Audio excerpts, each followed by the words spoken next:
Hi friends, welcome to శ్వేత వంటిల్లు.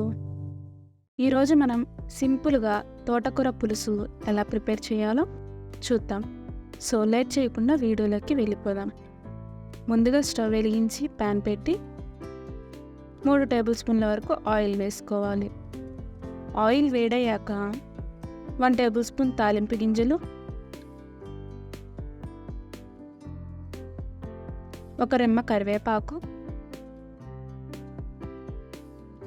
10 వెల్లుల్లి రెబ్బలు వేసి ఫ్రై చేసుకోవాలి.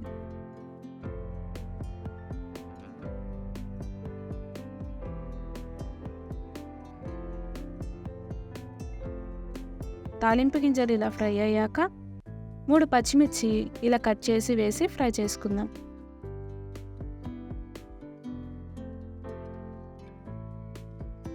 పచ్చిమిర్చి కూడా ఇలా ఫ్రై అయ్యాక 2 చిన్న సైజు ఉల్లిపాయలను ఇలా కట్ చేసి వేసుకొని ఫ్రై చేసుకోవాలి.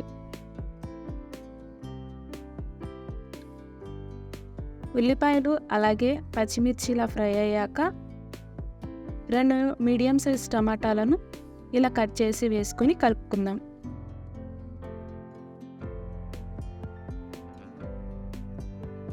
ఇప్పుడు మనం ముందుగా కడిగి పెట్టుకున్న తోటకూరని వేసుకుందాం.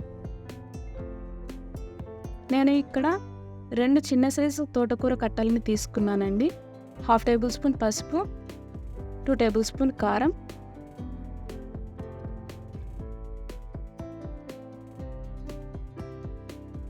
చిన్న నిమ్మకాయ సైజ్ అంత చింతపండు, అలాగే 1 గ్లాస్ వాటర్ని పోసి మూత పెట్టి 15 నిమిషాలు మగ్గించుకుందాం.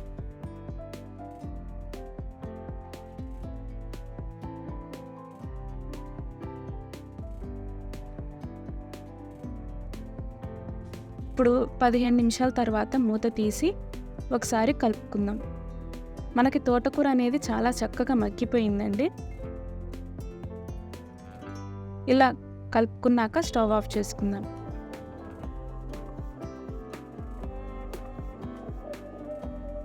ఇప్పుడు కొంచెం కల్లుప్పు వేసి పప్పు గుత్తితో మెదుపుకుందాం.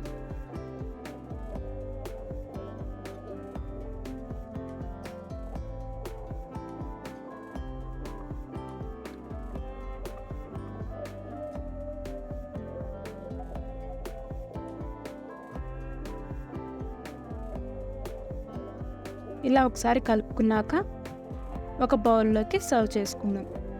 చాలా సింపుల్గా చేసేసుకోవచ్చండి.